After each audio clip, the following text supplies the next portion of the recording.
Hello viewers. A central idea in Muslim mysticism is that some saints or Sufis are chosen by God to rule the world. Identity of these chosen Sufis remains secret, much like that of the fiction character Superman. Hence, you may have a lifetime companion without knowing that he is the chosen one. These chosen Sufis are called Abdal or Awliya. The word Abdal is plural of the Arabic word Badal, which means substitute. When one of the Abdal dies, he or she is replaced by another. The number of Abdal varies from 40 to 356. However, the figure of 356 seems more accurate because the Islamic lunar calendar comprises 354 or 355 days. The leader of the Abdal is called Qutb, which means pole in Arabic. He is the king among the Sufis. Abdal are a link between God and his creatures. It is through them that divine blessings reach the world.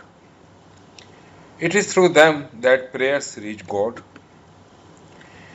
And the Abdal will also act as intermediaries between God and man on the day of judgment, and they will intercede on behalf of their followers with God. In a word, it is through Abdal that the cosmic order is preserved both in this world and in the hereafter. Abdal, it is believed, that reside in all continents and regions. However, most of them live in Syria, and by Syria means also the areas close to Syria, including Turkey and Iraq. Now, there is a hierarchy, a well-defined hierarchy of Abdal. At the lowest stage are the 300 Abdal, who are chosen from the 400 saints. From these 300 Abdals, 40 Abdals are chosen. From these 40 Abdals, 7 Abdals are chosen. From these 7 Abdal, 5 Abdal are chosen. And from these 5 Abdal, 3 Abdals are chosen. And from these 3 Abdal, Qutb, or the head of the order, spiritual order, is chosen. When one of the Abdal dies, he or she is replaced by one from the lower order. For example, if Qutb passes away, then he is replaced by one of the 3 Abdal, and one of the 5 Abdal ascends to the order of the 3 Abdal. So here you can notice a very interesting similarity between the hierarchical structure in vogue among Abdal and the hierarchical structure of the Communist Party of China.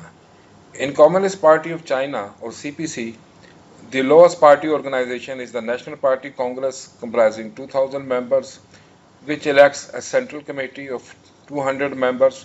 The central committee elects a Politburo between 20 and 25 members, and from political bureau or Politburo, the standing committee of the political bureau, which comprises between 6 and 9 members, is elected, and the senior most member of the standing committee of the political bureau is called the General Secretary of the Communist Party of China.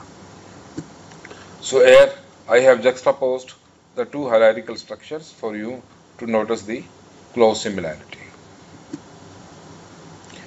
Now we will introduce Ali bin Usman al-Hujwari, popularly known as Data Ganjbakhsh, a Muslim saint of the 11th century who finally settled in Lahore, and it is in Lahore that his mazar or tomb is situated.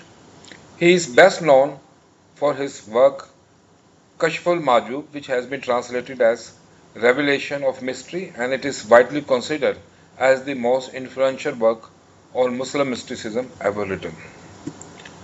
According to Ali Hujwari, there are 4,000 saints who are concealed and do not know one another and are not aware of the excellence of their state, being in all circumstances hidden from themselves and from mankind. He continues that the Qutb chairs the assemblies of the saints who gather together at the brink of an eye, no matter how far they are from each other. So when the assembly of the Abdal is held, then it is that time that Abdal becomes aware of the identity of each other. In the assembly, the Abdal discuss what Allah will decide on the following day and night, as they have the authority over the worlds.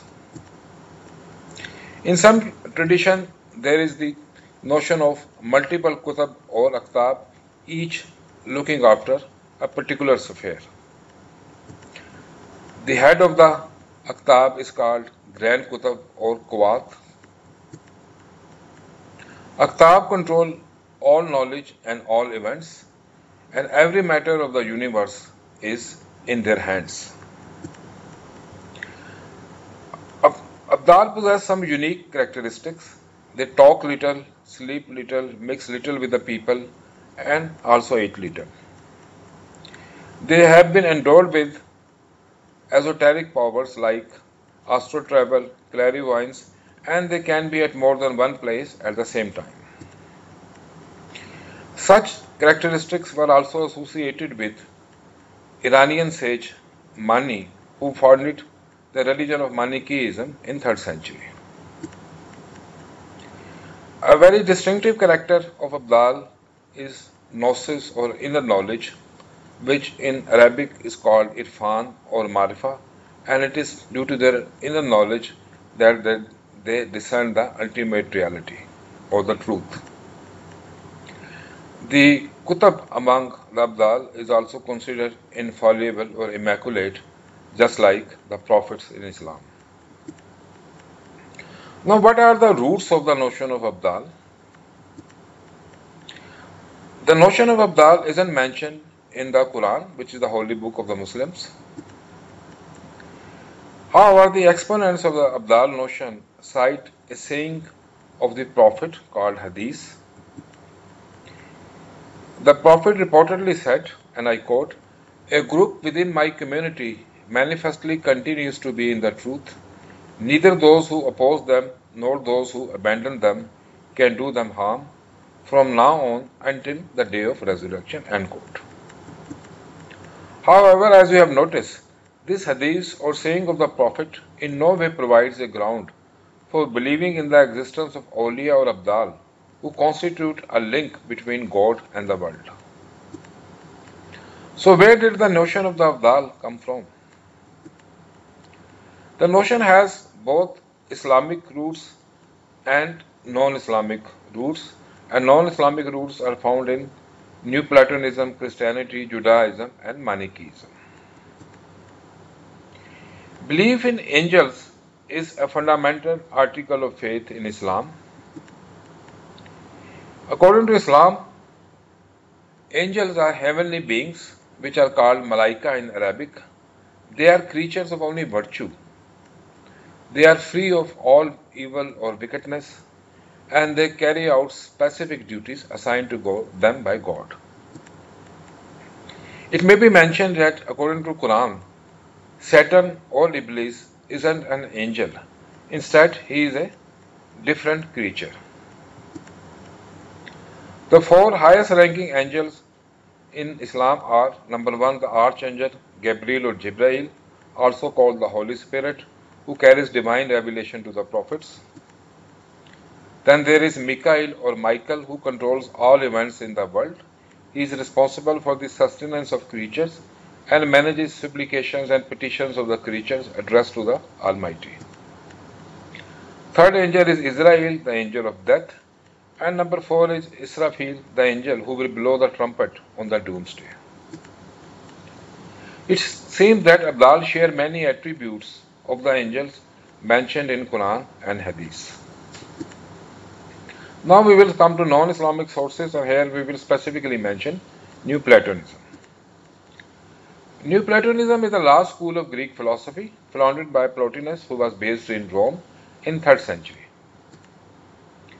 It represents the mystical side of Platonism, and on a wider scale, it represents a synthesis of progressive Christian and Gnostic ideas with the traditional Platonic philosophy.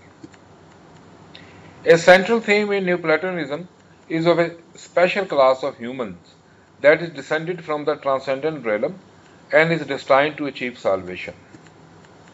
This special class has inner knowledge or gnosis like the Abdal, in contrast with the traditional Christian emphasis on redemption through the death and resurrection of Jesus Christ. These Neoplatonist ideas began to be adopted by Sufis, who by and large professed Sunni Islam as early as the 9th century, as Islam expanded beyond the frontiers of Arabia. But again the question arises, why Sunni Sufis adopted non-Islamic ideas? The answer is that they did so in response to the doctrine of Imamate as enshrined in Shia Islam. Sunni and Shia represents respectively the majority and minority sects in Islam. Shias, also called Alis, are followers of Ali, who was the Prophet's son-in-law and cousin, and believe him to be the rightful successor to the Prophet. According to Shias, Imam is the leader of Muslim community who is divinely appointed, much like prophets. Shias believe, like other Muslims, in the finality of prophethood, that is, there will be no other prophet after Prophet Muhammad. However, Shias also stress the need for divine guidance, which is a perpetual need. For Shias, the world cannot exist without a hujjat or proof, and hujjat can be either prophets or imams. Since there is not going to be any prophet after Prophet Muhammad, so there will be imams after Prophet Muhammad. So according to Shias, both prophets and imams are infallible, and the 12 Shia imams are even regarded superior to all prophets except the Prophet Muhammad. The office of imam passed on from Ali out of his marriage with Fatima, who was Prophet's daughter, to his descendants. The 12th Shia imam, named Muhammad and titled the Mahdi, meaning the guided one, went into occultation at the age of 6 by divine will to escape persecution by Abbasid Caliphate in the year 1874. Mahdi will reappear before the end of times to establish righteousness, much like the second coming of the Christ. Gradually, the institution of Mujtahid and finally Marja was developed as representative of hidden Imam to guide Muslims. Presently, there are two main Marja. One is Mr. Ali Sistani, who is based in Iraq, and second is Mr. Ali Khamenei, who is the supreme leader of Iran.